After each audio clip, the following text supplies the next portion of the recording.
Hello and welcome everybody back once again to the GT3 Wednesday West Coast here at TRACKILICIOUS. I'm your host tonight, Mike Nause, and joined with me tonight is none other than Mr. Saagar Bakshi. Saagar, welcome. Thank you so much, Mike. I am super excited to be here because this West Coast Wednesday is having a showdown on the West Coast. We are going to be in Salinas, California, Laguna Seca, my home track. I am super excited for this one. Two 20-minute races coming up. This couldn't be more of a nail-biter. Few passing opportunities here at Laguna Seca, so qualifying will really mean everything to these drivers. It certainly will, and once we get into the action, it is going to be an absolute melee that is going to ensue, and especially when it comes to the championship, the drivers need to be on their best behavior up at the front. It's fairly tight at the top of the charts right now. Ricardo Rivera, 186 points, being trailed by Mattia Porta at 165. Behind that, 125 for Jace Wright. Sort of a two-horse race for the time being, but that's not to count Jace Wright out mathematically. He's certainly still in it, but the battle behind that is extremely close, Saagar. Absolutely, and Luca Lozama last week really throwing a wrench at Ricardo Rivera's chances at walking away with a 1-1-1 all the way across the board, taking away that first position last week at Suzuka, bumped him down to second place. But let's not write out some guys like K Moss. He is the fastest guy out on track, at least for the practice is concerned, with a 122.3. He's got 2/10 in the hand before the drivers behind him in the practice server. If the practice server is anything like the race conditions we'll see today, man, K Moss might be able to walk away with a win. Certainly will. Looking at the time charts right now before we head down to qualifying, currently topped by Rivera. However, I think it is a split quali. No, actually, I take that back. I think this is all every man for himself quali, but there's still times yet to be set. Just want to take a moment to say welcome to everybody that is joining us here tonight. I see we got Jigs Network, excuse me, here to watch another TRACKILICIOUS League race with a bowl of ramen in tow. Welcome along. I hope you are enjoying that bowl of ramen. And I hope you're going to enjoy the action that we have here tonight. We got plenty of it. It's two 20-minute races with no mandatory pit stop. Basically, sprint race central here tonight. And why don't we head down to the action? And man, is it really hot on track, or what? 34 degrees Celsius, 37 degrees for the track. We might not see those 22s that people are pulling out. I'm seeing 123s right now and 24s for the mid-pack. But qualifying is only about halfway done right now. Do you think that the drivers are going to be able to improve, Mike? No, not unless they come into pit lane, try to set a new set of tires on there. But as you had mentioned, 27 degrees Celsius, yes, is extremely, extremely warm. And those set of Pirelli rubbers are going to get worn through fairly quickly out there. The P1s, right? Pirelli P1s, is that what they're called? I believe so. The P0s possibly. P0s, but yeah, I either can't way, remember. Not even 27. It's 37 degrees out on track. Excuse me if I misspoke earlier. It is even hotter than the surface of the sun. We're looking at temperatures over 100 degrees right now out on track. Don't let your puppy dog walk on that asphalt. We're going to put some booties on him for sure. Yeah, definitely is not going to be barefoot temperature. The tires are going to be suffering throughout qualifying, and in a 20-minute sprint, it is going to be difficult to find space on track. This is one of the smaller tracks out there, 2.2 miles, 3.6 kilometers, with 11 corners, 6 to the left and 5 to the right, 55 meters of elevation change. All of that happening within about 5 seconds, and that is, I can assure you, quite the roller coaster. The famous corkscrew is going to be the extreme ride here tonight, down the hill all the way through the sweeper into turns 10 and 11.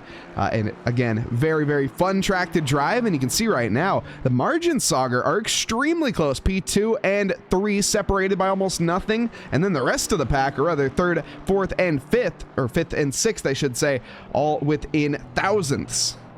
Absolutely, and even as we see people come through the famous corkscrew right here and down through Rainey Corner, and Wayne Rainey actually lives not too far away from here, and he said himself that this is a place that's in line with Monza, Nürburgring, and Silverstone and other racetracks across the world. People all around the world know the famous corkscrew and know what it's meant for. It's a challenging downhill left-right corner where you're just undulating over the curbs and trying to keep as much traction as possible beneath you.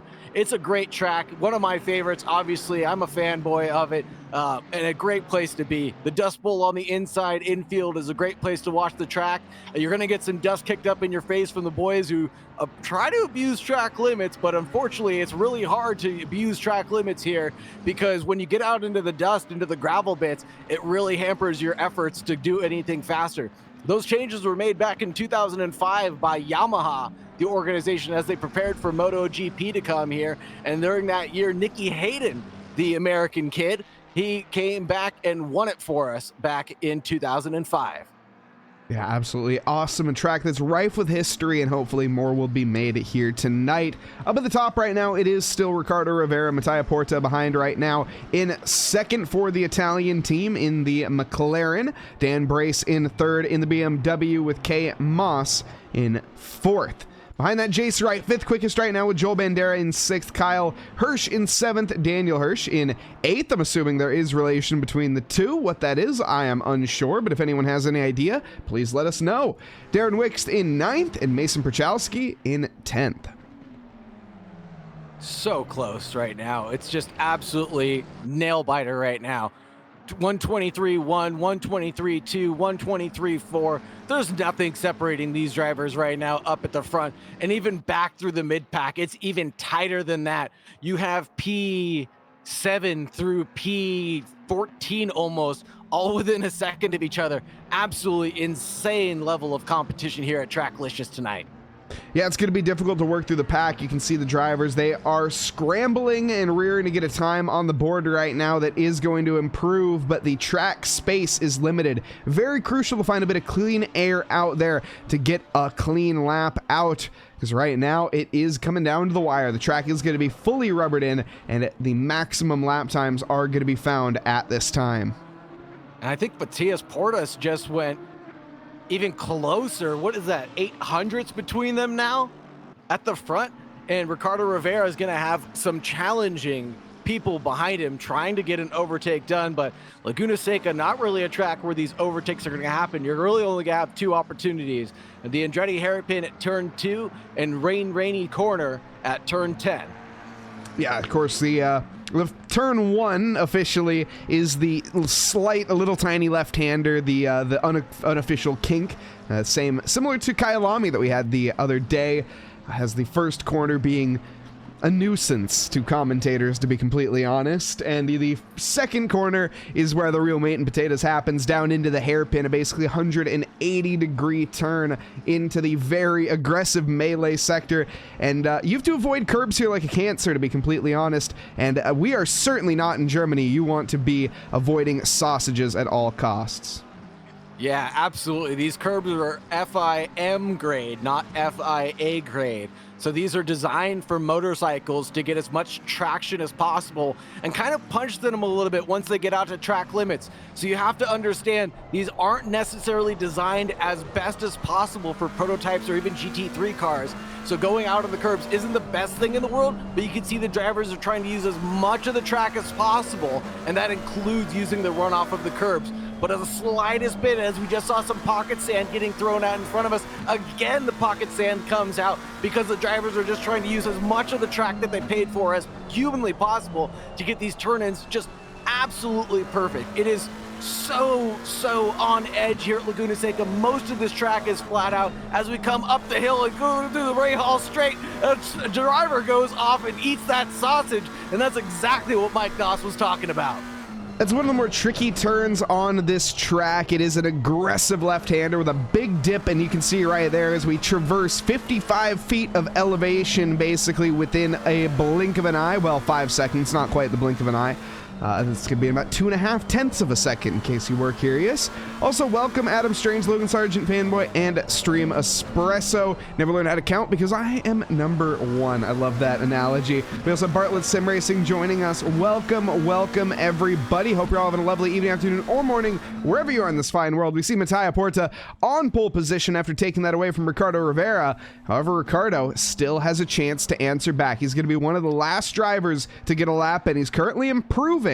However, is it going to be enough? He needs a blink of an eye to be found, and it is currently looking a little bit dicey. The track temp has gone up to 38 degrees track temp.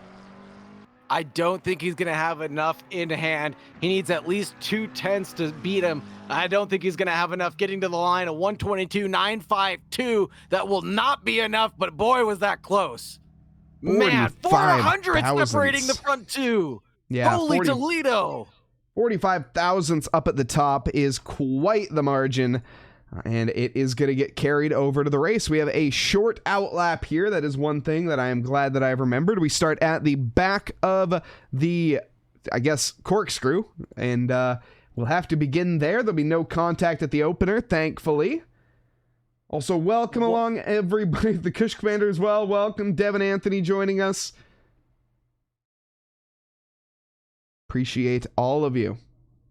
Shout out to my brother, Kush Commander.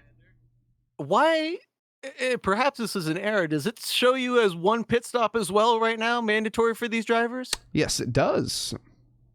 Shocking. So we have a 20-minute race with a mandatory pit stop? Is that not, that's not how we're supposed to do this, I'm assuming. I mean, that is, no, that is not. Yeah, we definitely, no pit stops required.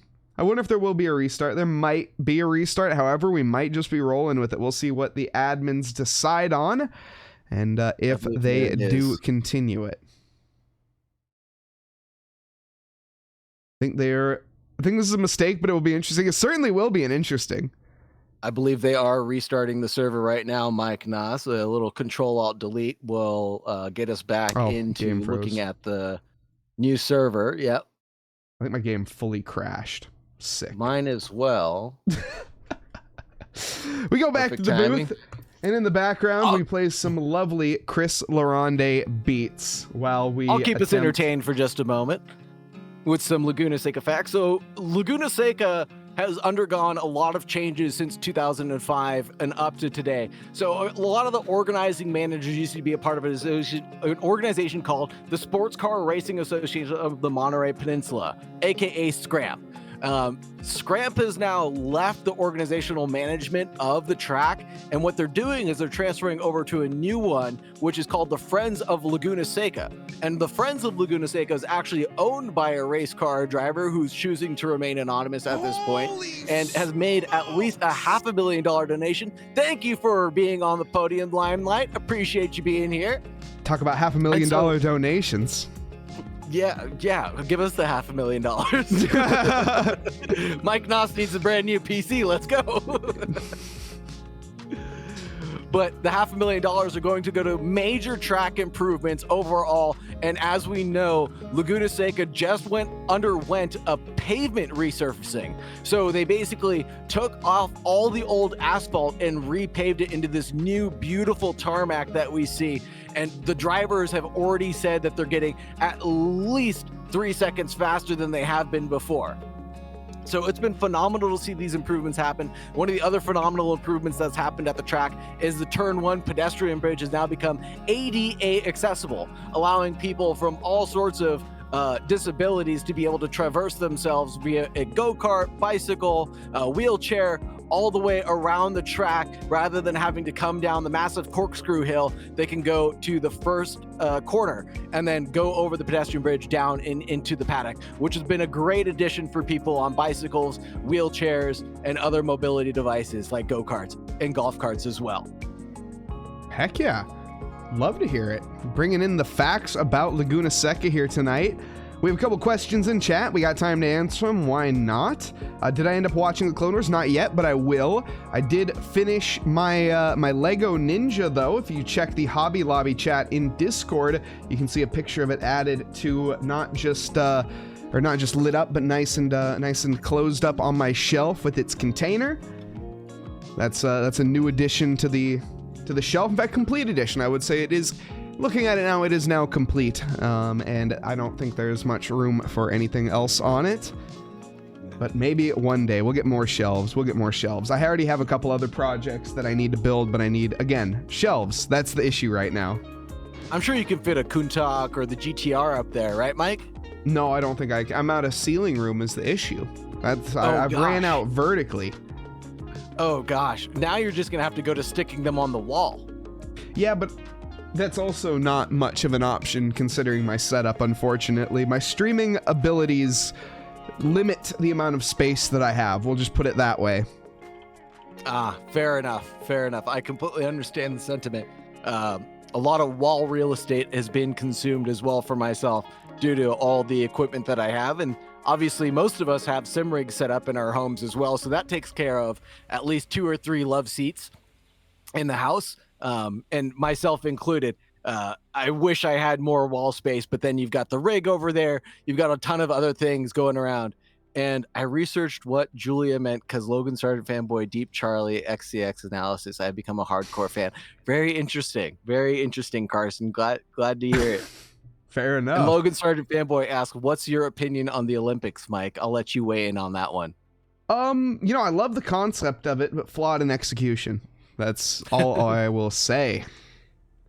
But what about the skateboarding competition that's now part of the X Games? It's like our dream come true now. Sure. Why not? I mean, until they add karting or something along those lines, I won't be too thrilled. But no, they definitely, They were talking about adding sim racing for a while. Sure, in a million years, maybe. No, I don't ever think normal racing will become a thing before that. Hey, it took them 30 years to add skateboarding. It'll only be 30 years before they add sim racing. You never know. And don't worry, Stream Espresso, I will watch it. Don't worry. It's just a matter of time. Again, I only have so much time, and I had to finish my ninja. My Kawasaki ninja, not like a ninja like Kung Fu Ninja or anything like that. And Mike, I believe the server is back up also, in case you need to get it going. Sounds good. Also, my boy Crow, welcome as well. Currently joining us in the midst of technical difficulties, but I assure you we will be back out sooner and better than ever. Maybe not better than ever. We'll just be back here soon in the action. We should be running currently. However, we have technical difficulties, and it looks like most people are back in the server. There'll be a short intermission before hopefully we have no pit stops for tonight. And I'm sure that the server managers has already uploaded the JSON file as well. So everybody is going to be exactly where they're supposed to be. They won't have to redo qualifying as far as I think. Yeah. I think you are correct on that assumption. And thank you very much to everybody that does support the stream, whether you're a Patreon member, subscriber, whether you're subscribed to the YouTube channel, or you're just subscribed to the Twitch channel. Everybody's efforts are not unnoticed here. We just appreciate everybody's support and patience while we deal with things like that. Thank you so much for your time and all of your lovely support. You guys make this possible and make us want to keep on doing this better and better as the day goes by. Yep, 110%. And also, Limelight77, I'm not sure I got that, but thank you for the Prime sub. I don't even know if we said that or not. Thank you so much. I think I missed that. Fox Truckin', hello. Welcome as well to Squashmonger. Squatchmonger. Much appreciated. Welcome, everybody. We are going to get back into the action soon enough, but I will play a little bit more Crystal Ronde beats in the meantime before the quali session, or the free practice session ends, and hopefully we get into it immediately. I'm sure we will without delay. And hello, Fox Trucking, glad to see you here. And yes, I am having a great old time here at TRACKILICIOUS. I couldn't want to be with a better crew than this, with this absolutely professional setup that we have. Mike Nause is a great mentor to have, and he's been doing this for a long time. So I couldn't ask for a better crew to be with more than anything. And like I keep saying about the support here, it's not just the fans, it's everybody, all the staff members that make this possible, and all the drivers as well that make this possible week after week. This wouldn't be as fantastic if we didn't have 32 drivers sign up every single week ready to go for these championship races. It's quite crazy. Absolutely, and not to mention the fact that we have 32 plus drivers signed up. You yourself can sign up, the viewer, if you are interested. Head on over to the SimGrid and link in chat. You can sign up for our GT4 rookies if you're newer to sim racing and looking to get new Assetto Corsa Competizione. This is the perfect place. On top of that, we have our GT4 open later on in the night. That's open to absolutely anybody, not just rookies and seasoned rookies, as the championship before it is. We got street stocks as well. That's going to be coming up at the Drift, or the Dirt. No, I think we just actually had that. And then we have Syntho Drive resuming not at July. You can see it's already over, but we have it at the end of July. It will be coming back and better than ever. Josie Koo hosting that. We have the West Coast Wednesday Championship as well. That's what you're watching right now, if that's what you're interested in signing up for. Plus the super light formulas up next at Oschersleben. Beyond that, I think as Oschersleben is this week, I think the calendar got pushed back a week if I'm not mistaken. I know one of these did. We also have the Road to the SRO Community World Challenge. The championship did just begin on the last month, but we have this Saturday, the 6 hours at Bathurst, and that's something that you can sign up for as well if you are interested to get a team together. Just because you are getting into it late doesn't mean you're necessarily out of it completely. It's going to be a little bit more difficult, but there still is the chance to win that custom AWI International watch for the winning teams. And then we have, of course, the GT3 main event. That'll be on Sunday, and that next event is going to be at Spa-Francorchamps. On to the Patrons. Big thank you to all of the Patrons. It has been updated finally, and unfortunately has shrunk slightly, but that is okay. We still thank absolutely every single one of you that is involved here at Trackalicious, be it on Twitch, be it on Patreon, be it a donator. However you support us here just by being a viewer as well and hitting that follow button. It means an absolute ton. The V12 exotics, though, really carrying the weight along with the V8 muscles and inline for donors. If you are looking to support us out there on Patreon, !Patreon in chat, and we appreciate anybody in advance that does decide to sign up. Again, giving thanks to everybody that supports the stream, supports the organization here, Trackalicious. The servers don't pay for themselves, and you guys definitely help us do that. So thank you guys very, very much for all the love and support you guys hand out, being here week after week. And it looks like qualifying will be actually redone, so all the drivers getting another crack at it, it looks like. And we're watching Devin Anthony here in a moment going up the hill. But everybody going out and trying to get their outlaps in. It's quite crazy to have almost 30 cars out on a 90-second track. Finding your gap is one of the most important things. And if you're a driver that can't really follow the other driver in front or has trouble being close with another person, well, this isn't going to be the event that you want to be partaking in. It's going to be really close, front, middle, and the back for sure in this qualifying session, and hopefully in the race as well. Yeah, certainly. And I am going to take this time while we have this qualifying redoing, because Twitch is already berating me with ads, and this way we don't get an ad around the green flag. I'm going to run a quick little 2-minute ad, and we thank all of the non-subscribers for putting up with the brief ads that we have to run. Unfortunately, they are mandatory at Twitch, and we run the absolute minimum that we have to, and we try to make it as painless as possible and run them when they are not. If you are interested in getting rid of those ads, you can use either Twitch Prime. If you have Amazon Prime, you get one free Prime sub every single month, and it's completely free of charge. And if you use that here, we greatly appreciate it. On top of everybody that does use a regular subscription, thank you all so much. But we are going to be running that ad. We'll still be here for everybody else, though. If you are a non-ad, or if you are a non-subscriber, non-turbo member, or a turbo member or a subscriber, I mean, we are of course going to be still around here and getting ready to go into the action. Why don't we head on down to qualifying to see just exactly what is going on. We have the black screen of anticipation before we jump on board with Devin Small Block Anthony with the GT3 Mustang. And, well, he has overcooked it a little bit, and that's pretty easy to do with this tarmac. You could easily cook an egg on this. Absolutely. The temperatures out here are scorching again, still in the 30 degrees. And someone asked if we were redoing the qualifying session. Yes, we are for now. And everybody just getting underway one more time. And it looks like Mattia Porta has already found his way up to the front, 3/10 back from Ricardo Rivera. So we'll see this battle ensue one more time. Yes, we certainly will. Ross Connor behind him in third position. I'm not sure they were up there initially, have managed to find it, though, about 0.008 off of the time, and that has now been changed. Ricardo Rivera jumps to pole, and Mattia Porta gains some time as well. Jace Wright behind now, up in a second position. The car guy racing, he has found some pace in this second qualifying session. This has given a second breath of light to some of these drivers, Saagar. Yeah, a lot of the drivers that may not have gotten as much practice as they think that they wanted, or may not have gotten that perfect lap that they were looking for, are going to have that second chance. And one driver in particular that I'm thinking about the most is K. Moss, in 5th place right now in the 8.23. He's got a 124.217 under his belt right now. I guarantee you he's out for blood looking for a 123 at least in this session. Yeah, and he is currently gaining as well. One to keep an eye on for right now. We'll hop on board for the rest of the lap. On the limit there, in fact, a little bit too much, so that lap is done and dusted. He's running out of opportunities here to improve. You see a lot of variety in the track, in the cars as well. We've got a lot of McLarens here tonight, a BMW, an AMG, even the GTRs rolling out, and a couple of those sleepers, those Lambos are out, Mike. I know you're not a believer, but I'm going to make you a believer if I tried. What do you mean I'm not a believer? I like the Lambo.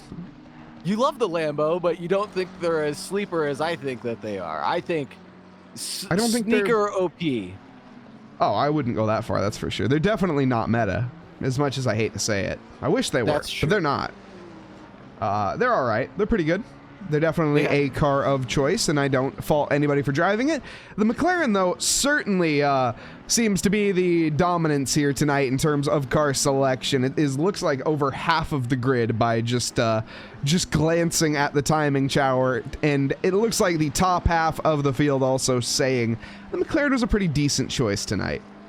And it used to be that the Porsche was really the best choice here, managing the twisty bits as best as possible and doing really well on the infield, the tight corners that you'd face. I mean, Laguna Seca is definitely not a track where you're going to bust out and go all the way to the end of your rev limiter for sure. So the Porsche was actually a great choice here for the longest time. But due to the balance of performance, it looks like things may have shifted a little bit. Not a single Porsche in sight from what I can tell.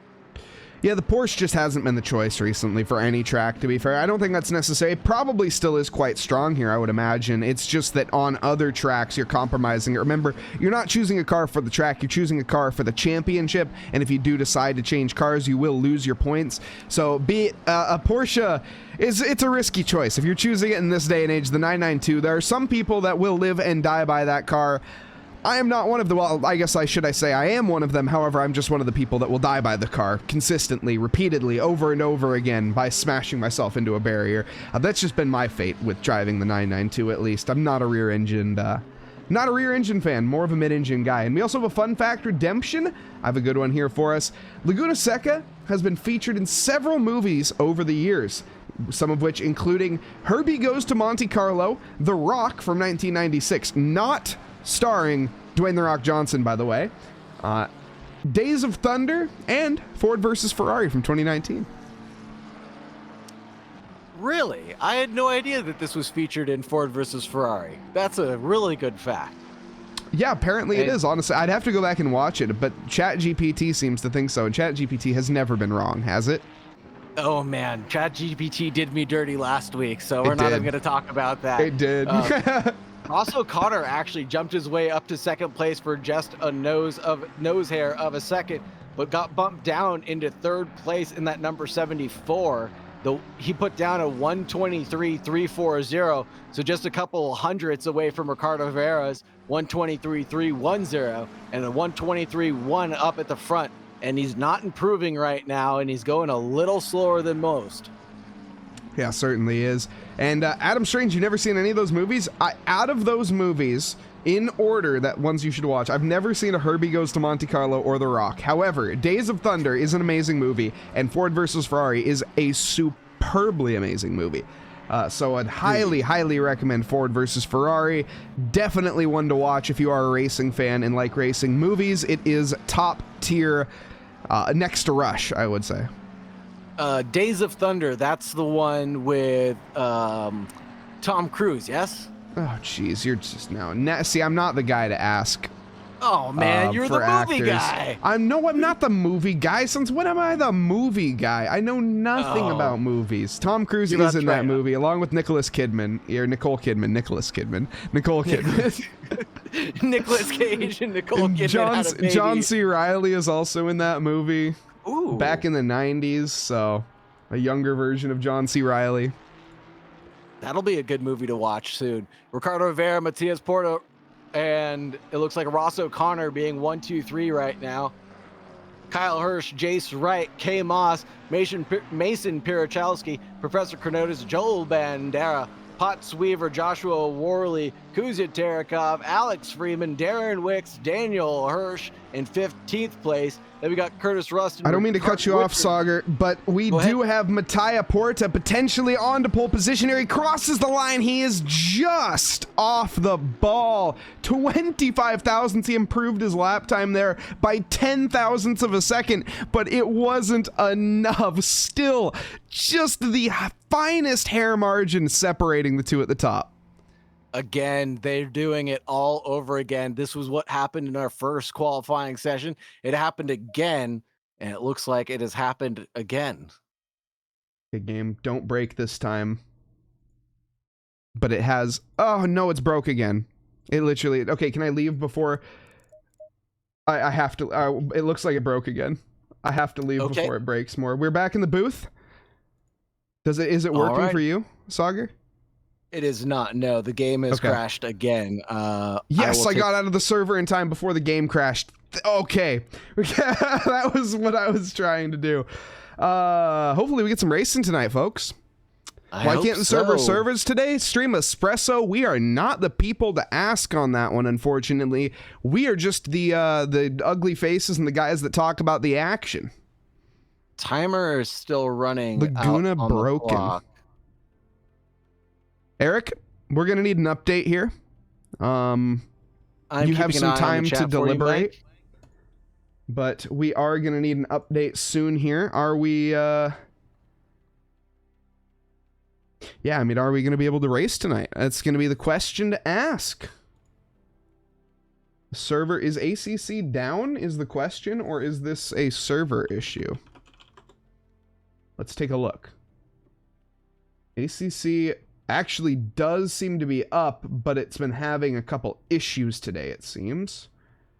Aha. But not just us then. Well, it might be. I'm not sure. Mike podcast today. It's the Mike and Saagar hour. Yes, on TRACKILICIOUS. Yes, indeed. The timer has restarted. Drivers are rejoining into the session. Okay, what are we only going to do one race here tonight, or what? Yeah, are we still going to do 2? 1 minute. Because we're getting pretty late if we're still doing 2. Yeah, racers are on the grid. We've got 16 drivers on the grid right now. Some of them are just coming in. 55 seconds till the rolling start procedure gets going. What? I don't know if that's going to be official.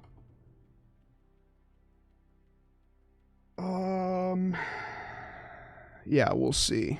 I mean, I'll get into the server and hope that the game doesn't crash. And if we race, we race. But I would hate to race if people can't join the server properly. That would be ridiculous.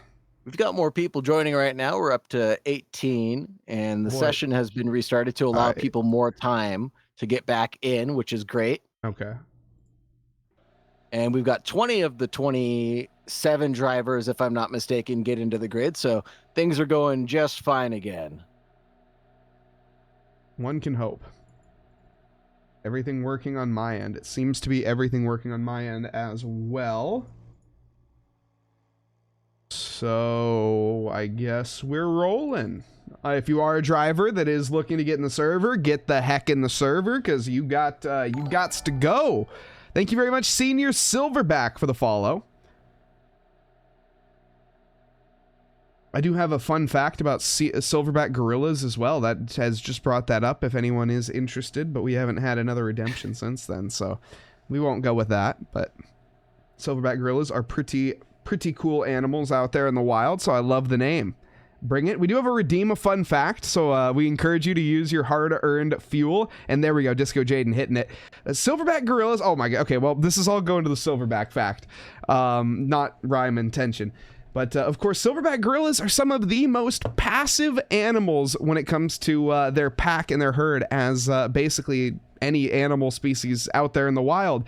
And why is that, you might ask? Why are they so passive? And that is because they are pack animals in a way, and they have a dominant male that leads the pack, and that male is so ferociously violent that if you decide to step out of line, you more than likely will not be living anymore. So that is why they are so passive. Violence breeds passiveness, everybody. Who would have thought? Thank you very much for the follow. The unofficial Batman as well. That is your silverback gorilla fact for the night. Mike, these facts are getting a little out of line. You got to have a water fact for us here at Laguna Seca. Come on, spit it out. Well, we can't go yet. Not yet. We can't just use all of our eggs here in one basket.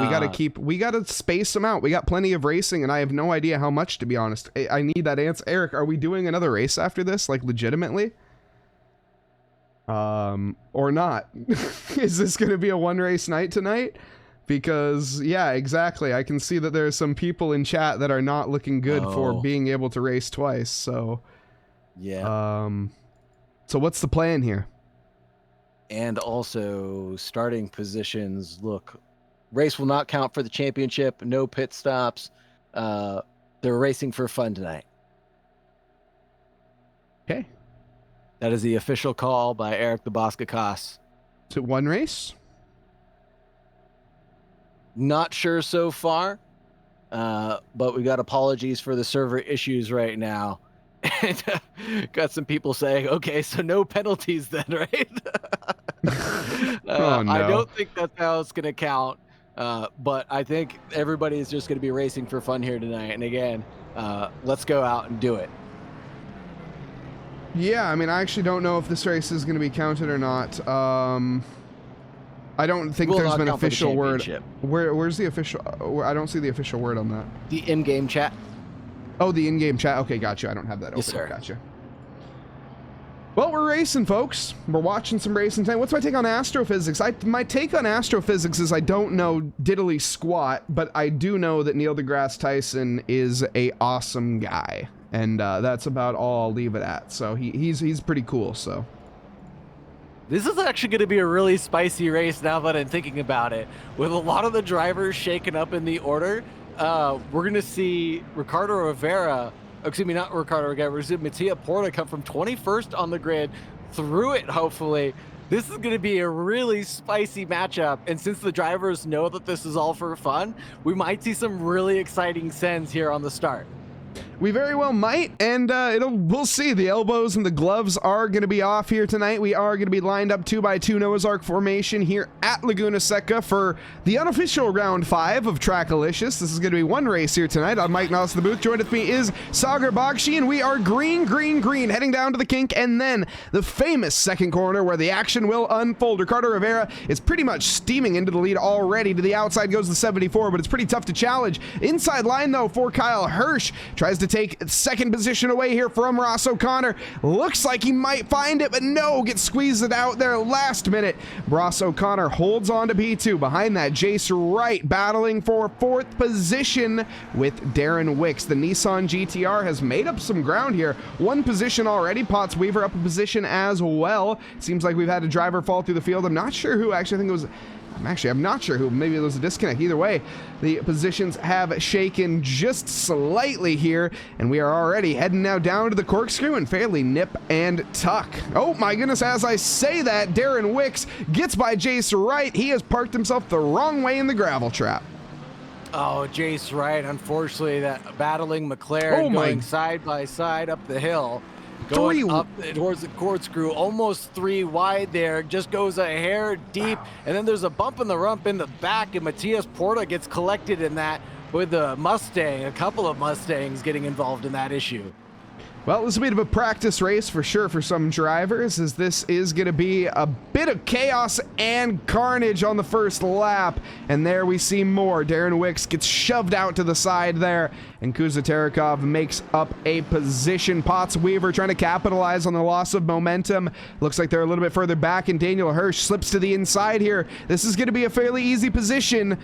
The Mad Panda Motorsports, one of my favorite liveries, a classic one from 2018 or something along those lines. That's an old livery, I know that for a fact. Gets the job done there. The McLaren not able to hold on. Is that the Joda? No, it's a Castrol Racing from Potts Weaver. He's going to immediately challenge back here side by side. He takes it with both hands. Wow, beautiful tacticians here, battling it out side by side through Laguna. Seca is no easy feat, and the Mercedes goes through that AMG.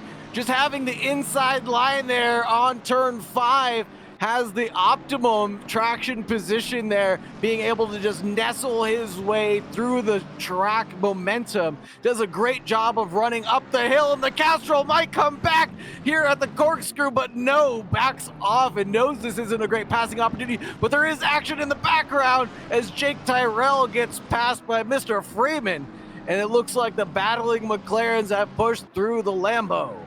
It looks like the Lambo might have pushed into the McLaren. I'm not so sure. It seemed like there was some contact and some argy-barginess from behind. Not quite sure what ensued, but one thing I do know for sure is these drivers have a mandatory pit stop in this 20-minute race, which is not normally supposed to be so. Eric Gagosian's gone for a stop on the first lap. He did take tires or repair damage, one of the two. More than likely a little bit of both, if I have to assume so. Not a great move to take tires, in my opinion. There's absolutely no point. However, it is going to be a stop done already, so clear to be free on track and allow everybody to scrap out and maybe gain some positions. I like the undercut strategy here tonight. I think Eric's playing a little bit of mind games with everybody. No one has to take a mandatory pit stop. He's going really slow, allowing the other drivers to get by him, so he's not battling back markets. Pocket sand getting thrown up by Mr. Tyrrell.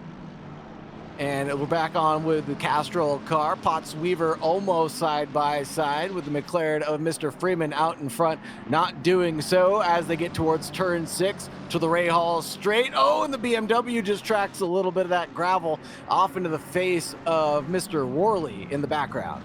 Yeah, there is going to be Potts Weaver getting a little bit dusty. We are, of course, in the Dust Bowl here, a dried out riverbed that is in the middle of absolutely nowhere in California, practically. And we already, wait, Potts Weaver is off there to the side. I don't think that was, I thought he was going into pit lane. That was just a complete miscalculation down the hill. Up ahead, or behind rather, Professor Cronotis trying to fight here with Richard Gola and Mattia Porta. Mattia Porta down the field rapidly. I was wondering why there was such a position change. It seems that Porta started out of position back in P21. Yep, a little bit of bobbing and weaving there on the entrance towards turn 11. Mattia Porta really sticking to that line, and he sticks to the same line, goes through on Eric the Boss Gagosian, who's staying out of the way as he is that back marker. But great heads-up driving and great tricks being played, and he got one done on Mr. Cronotis. Yes, he did indeed. Professor Cronotis dispatched. Up ahead, Richard Gola looking forward for right now, and up at the front, Ricardo Rivera has gapped Ross O'Connor by a decent margin, 1.5 seconds. Kyle Hirsch behind in third, with Kuzaterekov in fourth. Daniel Hirsch in the 5th position. We got the Hirsch brothers right in 3rd and 5th at the moment for both of the, are they both in AMGs? No, McLaren and AMG, the classic German and British rivalry, transitioning all the way to the, presumably, I'm just going to go off a limb and say brotherly love.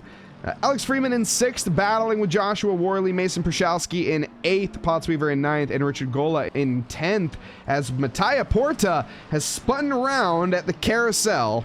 Well, corkscrew, but whatever. Whoa! Whoa! Big tag from, I'm assuming that was Jace, right? No, that wasn't Jace, right? That was Jake Tyrrell, actually, in the Fuchsia competition. Ooh, boy. Not sure if that was an unsafe rejoin or if he was holding his brakes. Didn't quite get to catch that. And that's a blind crest going up through the rails. Jace Wright trying to make a move on Curtis Rustin here around the outside of turn 2, holding him to the inside line. He might get a run at it towards turn 3. No, backs off. Doesn't have it or goes into the gravel. He doesn't back off at all. But now Burritos behind might have an opportunity going in towards turn 6. Yes, he does. And Senior Silverback also, that's a great point, but I think they lost that one, didn't they? And that was just not too long ago that got passed. And that has happened over the years Time and time again, I think people have tried to shut this track down due to noise complaints and whatnot, but that's what you get for building near a racetrack. Don't build near loud things and you won't expect loud noises. It's like having a house on a golf course and expecting never to have a window damaged or anything like that and being upset when you do. It's just absurd. You know what's actually funny, Mike, is that the group of people that are complaining about Laguna Seca and the noise, it's actually just one guy who's a lawyer. Professor Kenotis goes off there at the end of the corkscrew, goes off and into the gravel, and he's not having a good time with his tires right now beneath him, getting a little squirrely at the end of turn 9, not having a great time. Let's see if Burritos is going to be able to make anything happen here. No, not quite yet. Professor Kenotis has got the wheels beneath him. But as I was saying, it's actually just one guy who happens to be a lawyer and knows how to lawyer things up. And he's the one guy. I'm not making this up. When Classic. When the details of the case was handed out and Professor Kenotis going super deep there at turn 2, that is not the optimal line, goes off into the gravel again and allows an opportunity for Mr. Burritos to try to get through, but he's backing off, giving a little bit of space there to Kenotis, who's driving a little uncharacteristically tonight. Yeah, he is all over the road right now. I wonder if it's a tire pressure issue. The track has not cooled down, actually. It's 38 degrees track temp still, but Daniel Britos seems to be a lot more confident, and you could even see just with the movement of the car, pitching side to side, Professor Kenotis struggling with laying down the power as they do up ahead. You can see off into the gravel. That's going to be Kenotis as well, kicking up some dust. Daniel Burritos, is he going to find a move potentially? No, he is going to be a bit too far back. However, this is going to allow him to set up onto the exit and potentially into the second corner. There's not many overtaking opportunities on this track, but down the start-finish straight, if you do punch a good enough hole in the air and gain a much ground, you will be able to get by, but there's a car facing the wrong way. Jace Wright has been spun sideways once again.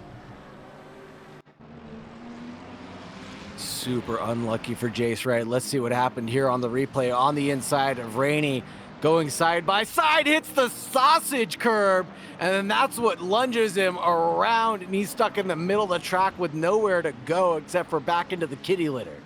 Yeah, gutting on that one, Jace Wright. I'm not sure if there was room for him to go. The stewards will have no idea because this is an unofficial race, but that Lamborghini got off surprisingly well. I think that was Jake Terrell who, no, it wasn't Jake Terrell. It was a different Lamborghini. I guess it would have been Rustin who managed to get through, and that was Curtis Rustin. He got the hip check of a century, and the Lamborghini held up fairly well. This car is typically very loose, but Curtis clearly has two hands on the wheel.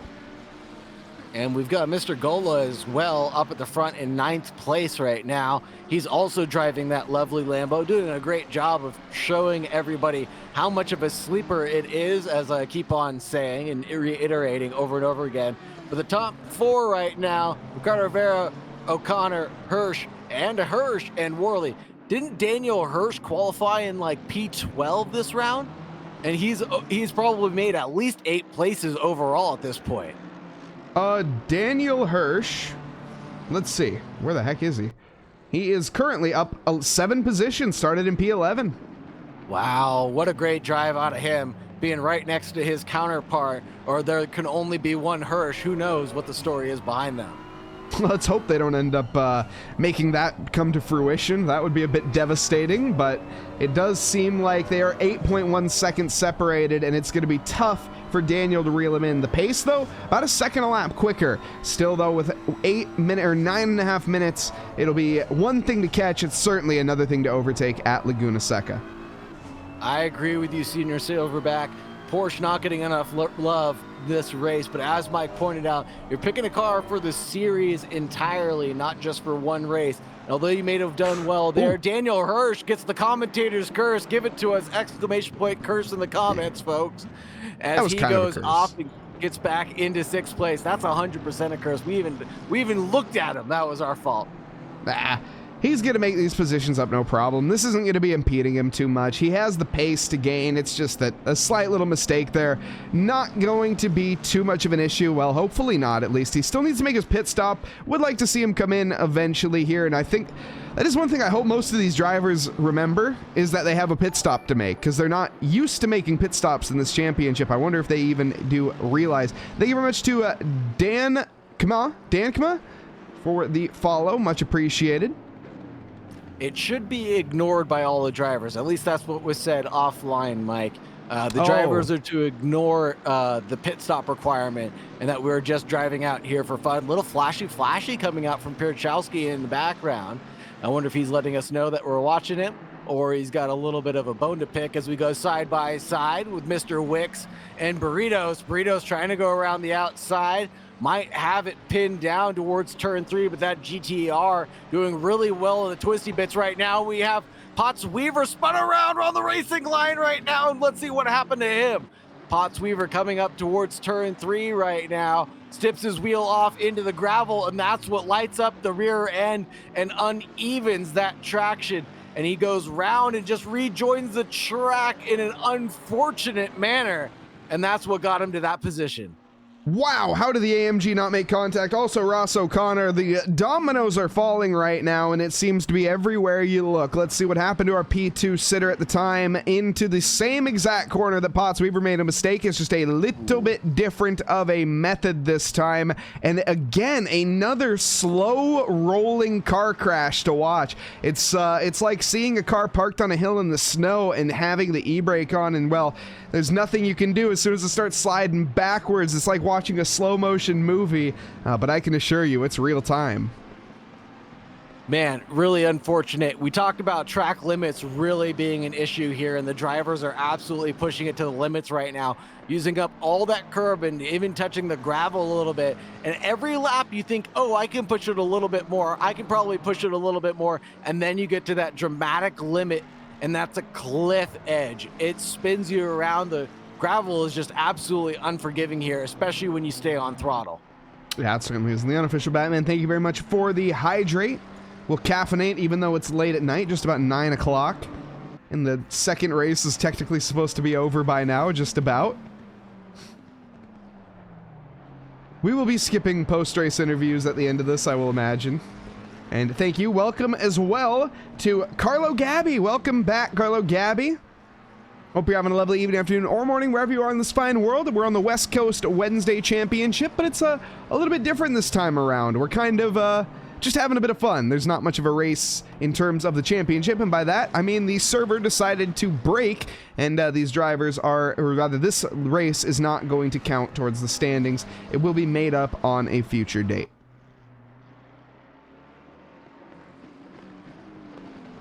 Let's see, what are the lap times that drivers are doing right now? 124s, 125s. I think the track temperature is finally getting to their tires. It's really hurting them right now. Yeah, I think at this point it is going to be a bit of a difficulty, but it's only 20 minutes in. Still 38 degrees is a cook. It's an oven, to be completely honest. It is going to turn that rubber into liquid very quick. Professor Chronotis, we've seen him struggling. Darren Wicks going to try to take advantage of the outside. Hopefully he can switch it back to turn it to the inside, but not quite. What league is this? This is the Wednesday West Coast GT3 League, the summer number 2 championship. We offer plenty of other leagues. We have Sunday GT3s, we have Monday Rookies in GT4 category, plus some iRacing stuff as well, if that interests you. And of course, the Community World Challenge this Saturday, 6 hours at Bathurst in the wet. 6 hours of Bathurst in the wet, and these drivers are going to have to double, triple stint their tires possibly, as they have a limited tire set to deal with. That'll be super challenging to deal with for the SRO Community World Challenge. Actually, having the wet makes it a lot easier to deal with, but the limited tire sets transition no matter what. That's going to happen on dry or wet. And with the wet weather, it's actually going to make life a lot easier. In fact, tires aren't going to be an issue, to be completely honest. With the changing of tires, it makes that variable a little bit less of an issue. But I absolutely love the limited tire sets. I think that adds so much to endurance racing and so much different levels of strategy, and just very difficult, very, very difficult. And speaking of difficult, staying on track seems to be the theme of the night here. Professor Chronotis joins Eric Gakassian. It's a Admin Sunday beach fest here tonight, and Eric Gakassian decides to park it, unfortunately. That is not quite how either of them wanted to spend their Wednesday. And I believe it is just called Bathurst. I mean, Mount Panorama, I believe, is the mountain that is there. Yeah. But Bathurst is the actual town that it is nestled in, if I'm not mistaken. So giving it its rightful name, of course. And here goes Pirachowski trying to make a move on Hirsch in front, falling from 4th down to 6th right now, trying to move his way forward, but we saw the flashy just a little while ago, and this chase is still ongoing. Yes, it is. Also 6 a.m. from Denmark. Absolutely. Thank you so much. Absolute legend for tuning in that early here on what I'm assuming is to be a Thursday for you, considering we are still in the past. We are in a mere Wednesday. But thank you so much, everybody.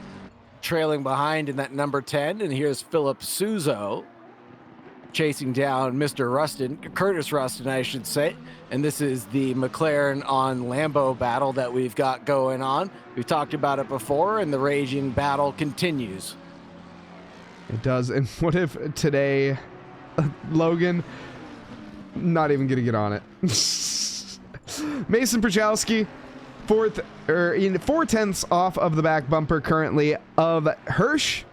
It's just too late. It's too late for this, Logan. I can't deal with this at this time of night. Brain is not working on all cylinders. Well said. Mason Przalski gets by. There. Pirachowski does get by Daniel Hirsch, and it looks like that's position gained overall, as Hirsch finally makes that mistake that sends him backwards one more position into 7th place. And he started in 11th, moved his way up all the way to 4th, and falling his way back down to 7th right now. Only a minute and a half left, and here goes Curtis Rustin. And it looks like Souzo trying to make something happen here at the chicane. That is the short corkscrew with the 6-story drop that is the leading edge of the rainy corner that they just went through, and now into turn 9.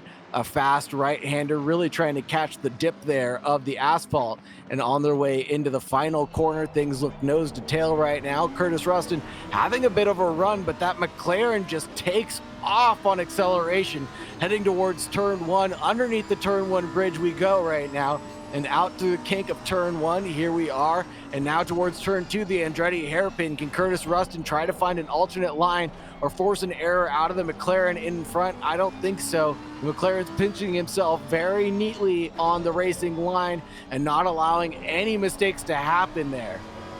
No, and there's a little bit of a mistake, though, and that's going to be immediately capitalized. Curtis Rustin sends it like a cannon. Can he make it stick, though? Tries to go side by side for the next quarter complex. It's going to be the outside line through the dipper. Can he hold on? No, he cannot. It's going to be a little bit too deep, and there'll have to be another lap before he can try again, unless he gets a run into the corkscrew. We are on the final lap, though, and we are running out of time. A little bit of a wiggle for the Lamborghini, and that is going to cost him. This one plus one more for these drivers, so Curtis Rustin might have an opportunity to make things happen, as he's looking to see if that McLaren is going to make any more mistakes, but being on the inside line is sure going to be the optimum line for Souzo going in towards the next corners here. Indeed, and we're looking at lap times in the 124s, just about, into the 125s as well. Fastest lap of the session, 123.5, and in the 38-degree weather, that's certainly not too bad. This battle continues on, though, as we go down the start and finish straight, but Curtis Rustin is losing sight of the rear bumper. Objects in mirror are closer than they appear. That is certainly not the case right now for Philip Souzo. Oh, well, both of them going off and into the gravel there at the end of turn 2. And that could have definitely been Rustin's opportunity to pounce, as he did before, being that rocket ship cannon move that he did earlier. And here's Joshua Worley chasing down O'Connor into the corkscrew. They almost touch. It looks like Worley took evasive action there just at the end. It looks like that might have been a little bit of an overreaction out of him and slowed him down. And here's Ricardo Rivera now finishing up his lap and getting to the line. Yeah, it takes the win. Kyle Hirsch 15.5 seconds behind. Really a one-horse race at the top, with Ross O'Connor fighting for his life in 3rd position. I think he'll be able to hold on, though. Gets onto the throttle and will cross the line in 1st position. Joshua Worley in P4, with Kuzi Terekov in 5th. Mason Prochowski coming home 6th. Richard Gola in 7th. Daniel Hirsch in 8th. 9th place here belonging to Philip Suzo, unless Curtis Rustin has anything to say about it in this final corner. However, I think it is going to be down to a mistake from Philip if it does happen, but no, it is going to be a good enough corner. Flash of the headlights at the end, and P9 is secured. Curtis Rustin takes home 10th, and Thibaut just misses out in the top 10. Man, amazing race. Really great to see all these drivers go after it. A lot of fun was had by everybody, I think, and a lot of battles that we saw. People pushing it to the absolute limit. Man, that was a joy to see.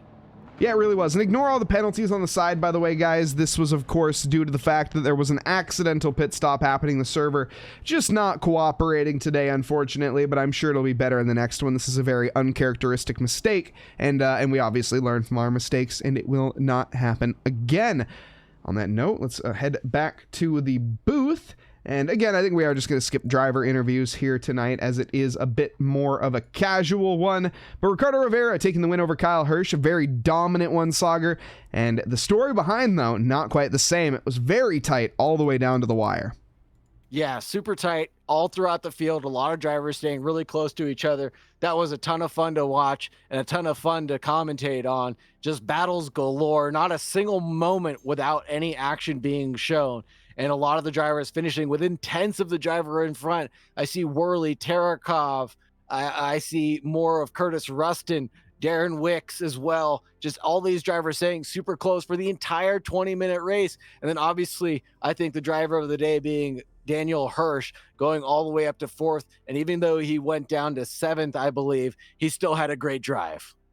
Yeah, certainly did, and we appreciate all of the understanding in chat. However, we are going to be calling it here for tonight, Saagar, and as we have it, of course, it was the Wednesday West Coast. We'll be back for, in fact, when we take a look at the calendar, we'll be back very, very soon, this Saturday, for the Road to the Community World Challenge. That'll be at Bathurst. We, of course, have the Superlight Formula over on iRacing. Syntho Drive returning soon. And if Syntho Drive is something you're saying, what the heck is that? It's AI driving controlled by yourself as an AI if you are able to sign up. And if you have questions about that, well, I'm glad you do, because we are going to be raiding the man himself that does the championship. Josie Koo will be our raid of target tonight. We also have the West Coast Wednesday Championship. Next week will be at Laguna Seca. Shocker. We have to redo this one, so it will be what it is, and Laguna will be up next. We have the Street Stock Championship as well, plus the GT4 Rookies and Open. GT4 Rookies open to any rookies or seasoned rookies on SimGrid. And GT4 Open, absolutely open to everybody. But on that note, Saagar, it has been an absolute pleasure. Any closing thoughts before we end it here tonight? No, I just really can't wait to do it all again next week. This is going to be a real barnstormer, and now the drivers have got a ton of practice. Thank you very much, everybody, for all your love and support, and have a great night. Make sure you be safe. Certainly is, absolutely. And thank you all so much. We are going to be rating Josie. And again, we'll be back this Saturday, Community World Challenge. Add it to your calendar. Until then, though, I hope everybody has a lovely evening, afternoon, or morning, wherever you are in this fine world. Again, thank you all for your understanding. Have a good night.